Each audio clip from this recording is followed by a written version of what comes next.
right. Great morning to you, everyone. Happy Monday. Another Monday mindset or Mindset Monday. I just realized I don't know how long I've been doing this. I've been saying Monday mindset for at least the last year, year and a half, and it's Mindset Monday that we're here for today. But Mindset Monday, Monday Mindset. Again, we're going to do some restructuring of our beliefs and thinking today. And this one today, I am really excited about. This is one that I can tell you, I go through this. I experience this probably twice a year.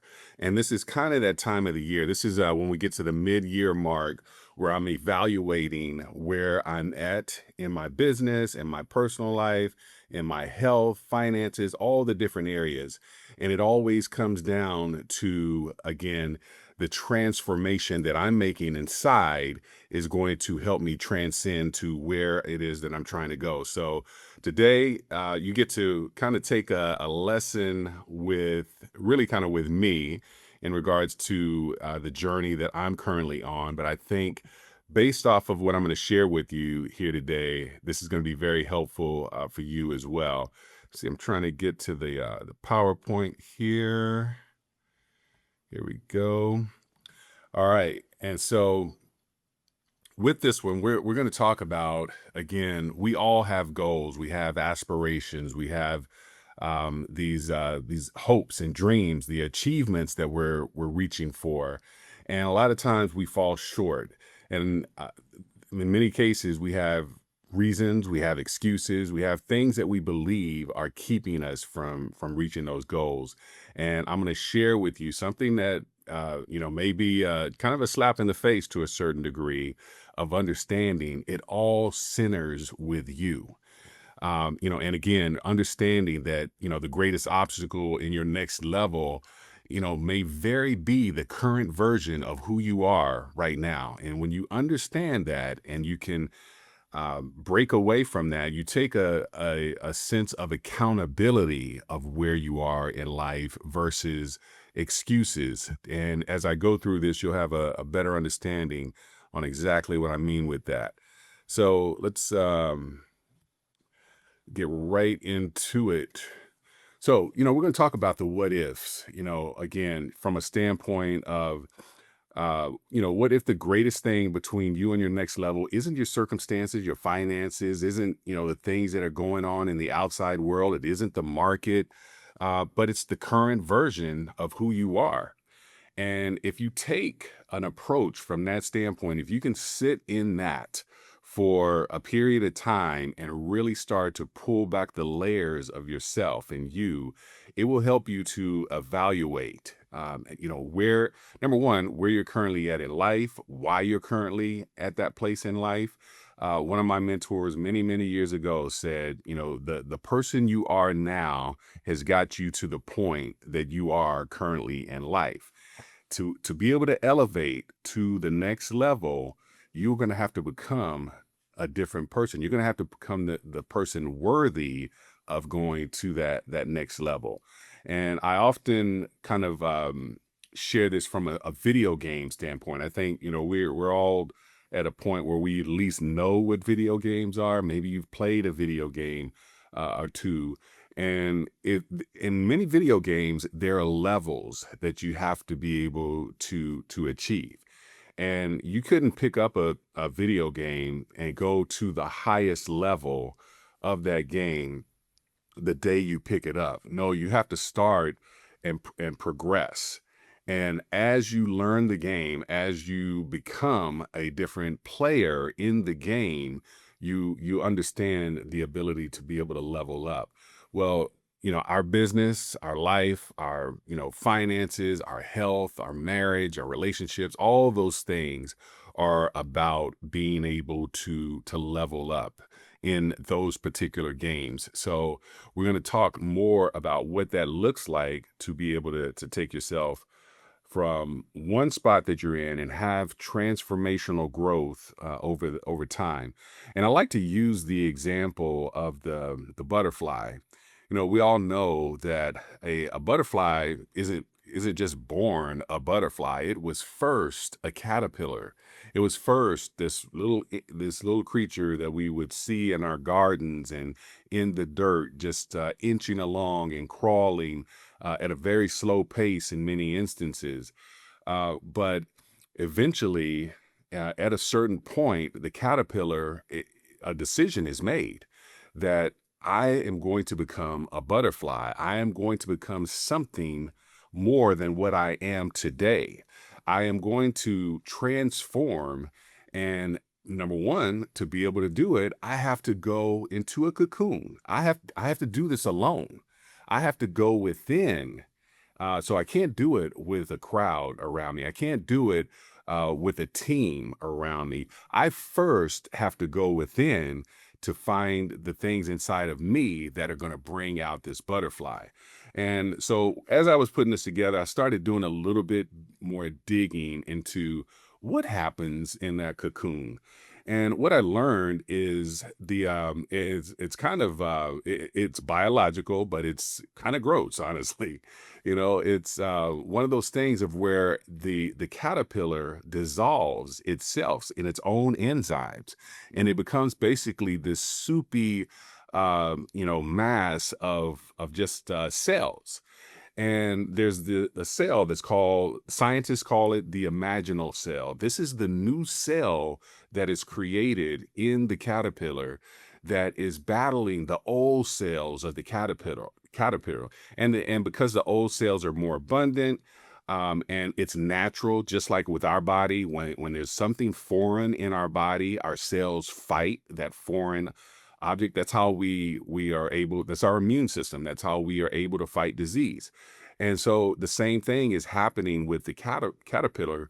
But what happens that's different is those new cells continue to grow and to continue to maturate, and eventually they take over. And it's those new cells, those imaginal cells. I love that term for it. Those imaginal cells then become dominant. And then the caterpillar starts to transform into the butterfly as we know it. And then once it breaks through the cocoon and it is released to the world, now you go from this small insect that was able to crawl on the earth to one that now can fly. And again, if you look at it from our perspective, again, there are things that we have to crawl before we can walk. We have to walk before we can run. And our business is that way. Our relationships can be that way. But we have to understand that it's all a part of the process. And with the process, there's going to continue to be growth. And one of the biggest pieces of growth is understanding the transformation that you have to take to be able to take flight in the things that you're looking to do. So, so every next level demands a new you. And this is when I told you in the beginning that every 6 months I'm reevaluating. So we're coming at the end of this month. We'll be at the 6 month mark. Crazy as it sounds, 6 months into 2026, 6 months left of 2026. And so for me, this is a reevaluation period of what the goals that I set at the beginning of the year. How close am I to them?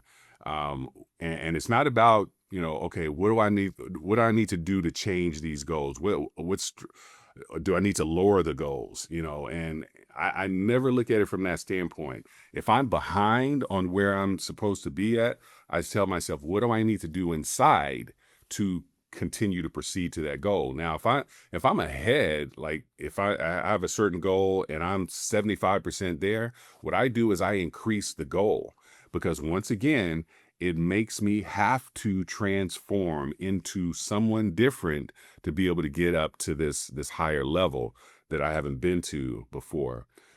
So again, when you're going into a process like this, um, there's things that you have to be able to shed. That's things that can't move forward with you. And again, your same thinking, your current thinking cannot go into something when you're trying to move forward at a higher level. Along with that, your same actions cannot go forward with you. So the activity, the things that you're doing, um, have given you the results that you currently have. And if you're not happy with those results, or you want the results to be at a higher level, you're going to have to change those actions. And you're saying beliefs, and honestly, I think beliefs and thinking are very tied to one another. I look at it as, there's the thinking that creates the beliefs. And once you have beliefs in something, it's going to create action. That's going to be your motivator to take action. It's going to be the thing that gets you from a level of fear, from a level of doubt, to taking action in the things that you're trying to achieve. So again, in a caterpillar, the habits that you got to shed, is one of those things of same thing for us. You got to be able to shed the fear. You got to be able to shed the doubt, in your ability to be able to do whatever it is that you're trying to achieve. Most importantly, you got to shed the excuses. This is the probably, and I'll share with you again, accountability versus excuses, and where this difference happens for you through this process. And then the procrastination. I think this is one of, they say the biggest nation in our country is procrastination. So we all do it to a certain degree. And you can do this to a point where it paralyzes you in your productivity and your ability to move forward. And then seeking comfort versus seeking being uncomfortable. I always like to give the example of, again, if you go to a gym and you're going to the gym for the purposes of getting stronger, making your muscles stronger, you cannot get stronger if you're doing things where your muscles are comfortable. You have to take them to a place of where it's painful, where it's uncomfortable. There's a thing called muscle failure. This is the goal when you're in the gym, is to take your muscles to muscle failure. This means you have lifted so much that you can't do another rep. And you've taken your muscles to the point of where you've completely broken them down. Why do you do that? Because you're building it back up. You're building it back up through amino acids, through the nutrition that you're taking in. And as you build it back up, it becomes a stronger muscle. And so how we operate in our business, how we operate in our relationships is much the very same way. You're going to have to transform. You're going to have to break it down, just like the caterpillar did in the cocoon.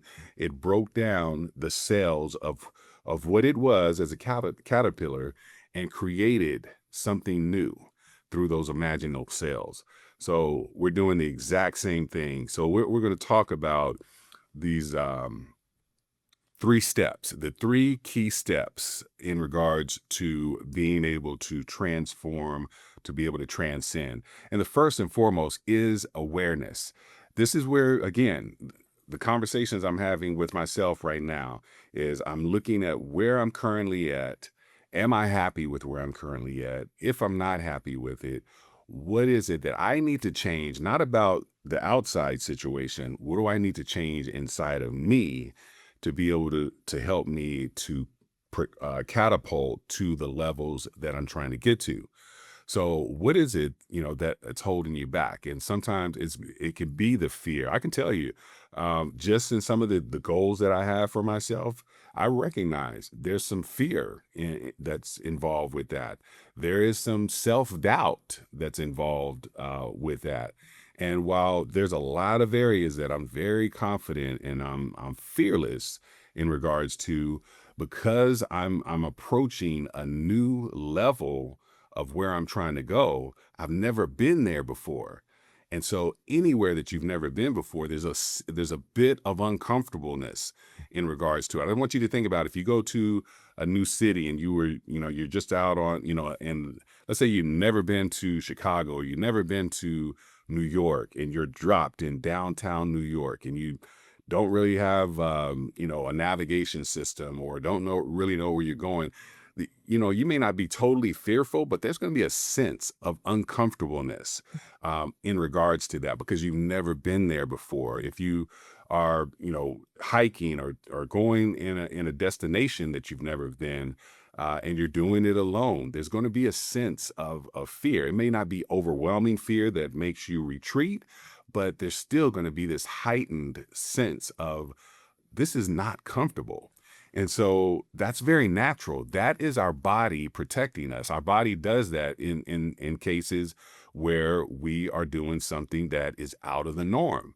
But that's one of those areas that we have to understand, okay, even though this is a protective mechanism of who I am instinctually, this is how I was built as a human. I have to break through that part of it. And so again, for me, I'm going through a process of, okay, where are my shortcomings right now? Where are my fears right now? Where are the areas that I need to shed certain things? I'm asking myself those hard questions.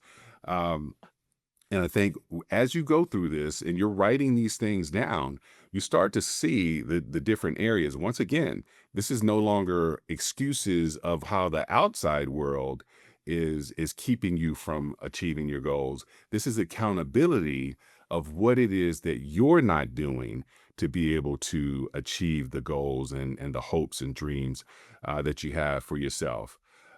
So I want you to, again, take those things into account as you're looking at the awareness and writing your list down of what's keeping you from, think about, we all have goals that we wrote in January or maybe even before January.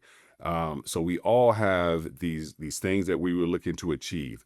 And many of us have not looked at those goals probably since maybe February, maybe even January. And so you have to ask yourself, why is that?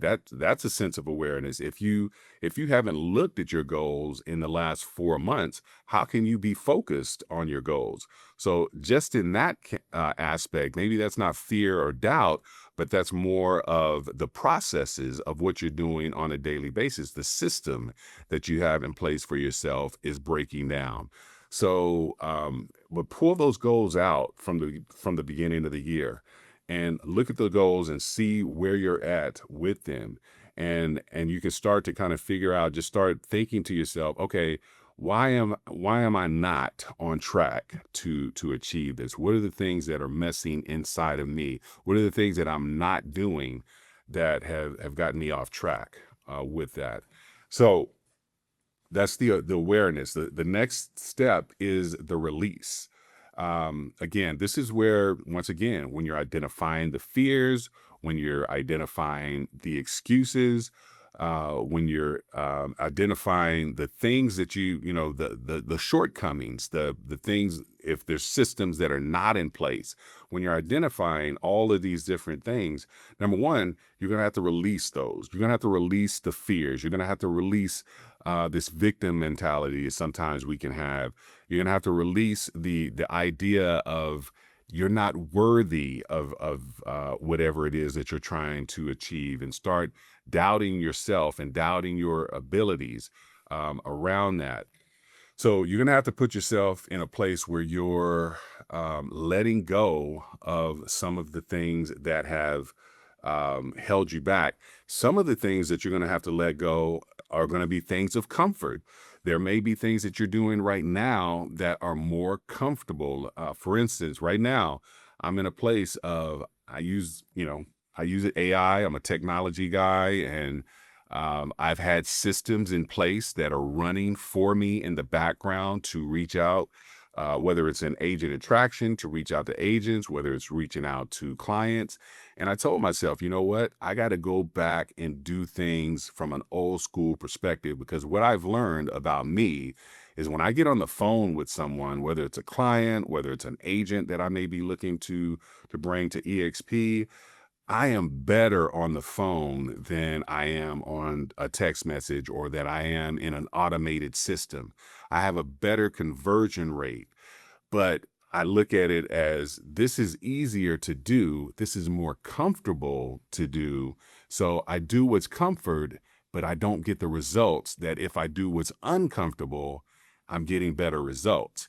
So what it tells me is I have to release that. I have to shed being comfortable doing, the technology piece and trying to take the easy way out of things and get myself uncomfortable. And I actually I'm on a 90-day run in regards to agent attraction, and I started that June 8th. And the conversations that I had last week, I set a goal of 10 people a day. So I talked to 50 people, reached out to 50 people, and didn't get responses or didn't get called back from everyone. But the conversations I did have were phenomenal. And it left me with the sense, number one, of realizing that, okay, I was right to release this whole idea of using a particular system that was more comfortable. And yeah, I need to get a little bit more uncomfortable. That, last week I was thinking to myself, I need to get a little bit more uncomfortable just so I can get better results. But by the end of the week, I was starting to get comfortable in the thing that was very uncomfortable at the beginning of the week. And so that's the other aspect of comfort, is you do it to a point where it becomes comfortable. Going back to the gym, when you're working out at the gym, you're working, let's say you're doing the bench press, and you're working out with 180 pounds. And in the beginning, you can only lift 180 pounds, say one time. But 5 weeks in, you're lifting 180 pounds 20 times. Well, guess what? You've become comfortable. You've become stronger. You've done the thing that you were in there to do, is to get your muscles stronger. So what do you have to do? You have to then level up to get yourself back to a place where you're uncomfortable. Now you need to push up to, say, 200 or 225 or somewhere in that ballpark to once again make the muscles have to struggle, because they will get stronger over time. And that's the exact thing with, when we're uncomfortable in our business, when we're uncomfortable with our diet, when we're uncomfortable in relationships. It's for the purpose of finding the comfort level, because once you do, you're getting better. Jim Rohn always said, don't wish for it to get easier, you wish to get better. And that's how we should always approach, things that we're trying to achieve in life. So the third one is the reinvention. So again, remember, we're going back to the cocoon with the caterpillar. Remember, it went through a place of building the cocoon, and this was a moment where it was in the sense of awareness of, okay, this is not what my life is supposed to be. This caterpillar, crawling in the gardens and in the dirt. No, I'm supposed to be a butterfly. So it knew, it had the awareness, and it had to release. It went into the cocoon, released these enzymes that brought it down to this soupy biochemical of just cells, of the old cells battling the new cells. And it transformed into the reinvention of the butterfly. And so that's where you're going. Once you can go through the awareness, and you can release the things that that are holding you back, and then you find this reinvention component. So now you're looking at, okay, what are the things that I need to get uncomfortable with? What are the things that I need to put in as a part of my system? Um, and what are the things that are going to help me from a transformational standpoint that I need to add? And this could be, I can tell you, for me, I am always reading, I am always listening, and when I say that from a personal development standpoint, I'm always trying to gather new information. As much as I've read, sometimes I'm reading the same books multiple times, because as I continue to grow, the person that I was 2 years ago when I read, say, Think and Grow Rich, I'm a different person that's reading it today. And I take an entirely different message from the exact same book by reading it again. And I'm always looking for just new information to find that growth. That's a part of the reinvention process. You showing up today for Mindset Monday because, again, you're in a reinvention standpoint. You're looking for something to help you grow and to transform to the next level. One of my favorite stories of reinvention is the Michael Jackson Manifesto. I know Michael Jackson has been in the news publicly because of the movie that just came out recently, and at this is kind of a reminder for me of his life and how much of an impact and influence he had on so many people. And so I don't know if you've ever heard of the Michael Jackson Manifesto, but he wrote this in 1979. He wrote this right at a time when there was an album called Off the Wall. So it was before the Thriller album came out in 1983. But this was, when he was he was 21 years old when he wrote this. And it was when he was going from being the little Michael Jackson of, 8, 9 years old that everyone saw as this cute kid that led the Jackson Five, to becoming an adult and wanting to break away from his brothers and be a solo artist. And he didn't just want to be a solo artist, he wanted to be the greatest entertainer to ever live. And I'm just going to read this to you guys. But it goes, MJ will be my new name. No more Michael Jackson. I want a whole new character, a whole new look. I should be a totally different person. People should never think of me as the kid who sang ABC or I Want You Back. I should be new, incredible actor, singer, dancer that will shock the world. I will do no interviews. I will be magic. I will be a perfectionist, a researcher, a trainer, a master. I will be better than every actor roped into one. So again, when you read that, and I can tell you, because I followed Michael Jackson when he was a kid. I was born in '68. I think he became, known to the world right about that time. It's probably in the mid '70s that I knew who the Jackson Five were. And so when I read this and understand where he was prior to Thriller and then where he was after the Thriller album, um, and he wrote this before Thriller, realizing that everything that he said in regards to that manifestation, he had a sense of awareness. He knew what he needed to release. He needed to release his childhood and what everyone else saw of his childhood. And then he created this new person. Now, the one thing that I always look at when I see this is MJ is not necessarily the name that everyone calls him. We still call him Michael Jackson.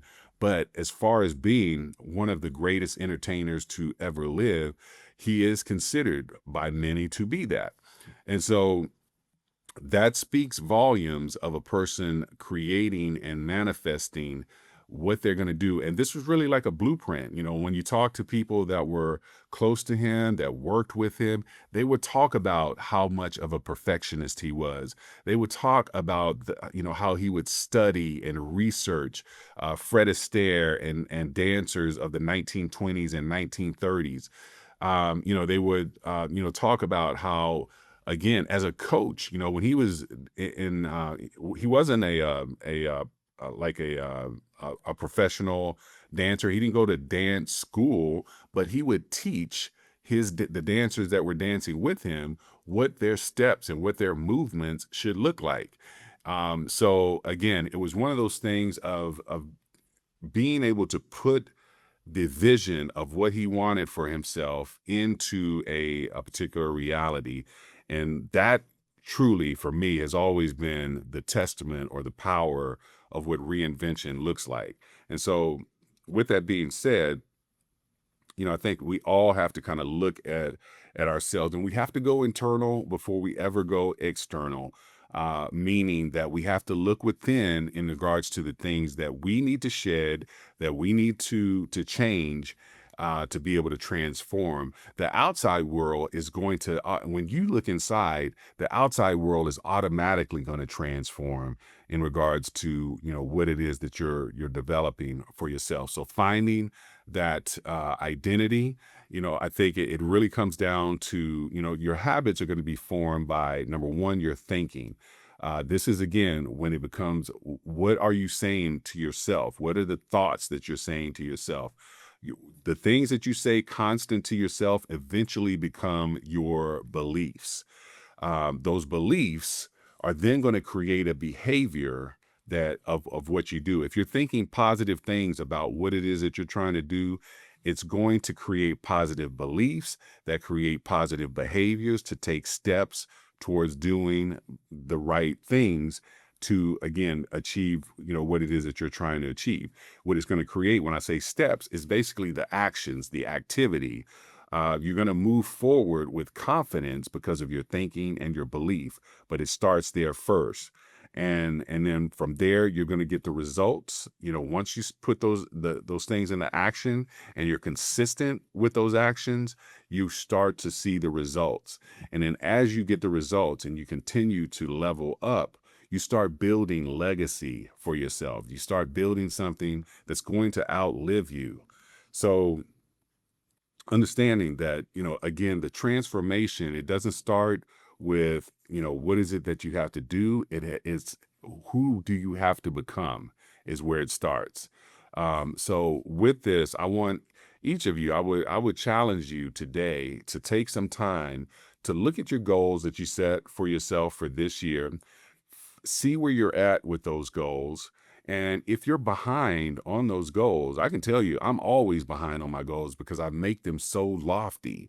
But then when I reevaluate, I say, okay, what is it that I can do to go out and achieve this?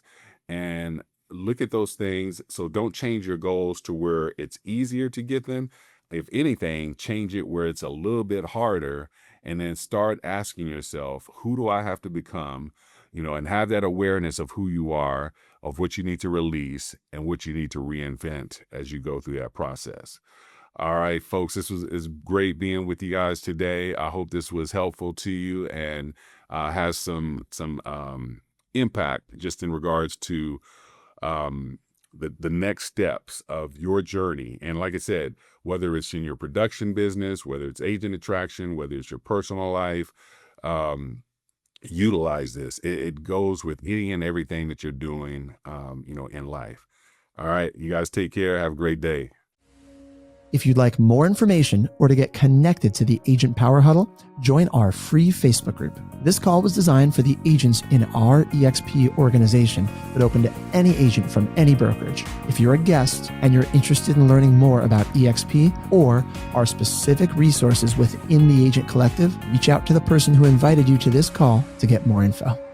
Produced by the Agent Collective Media Network.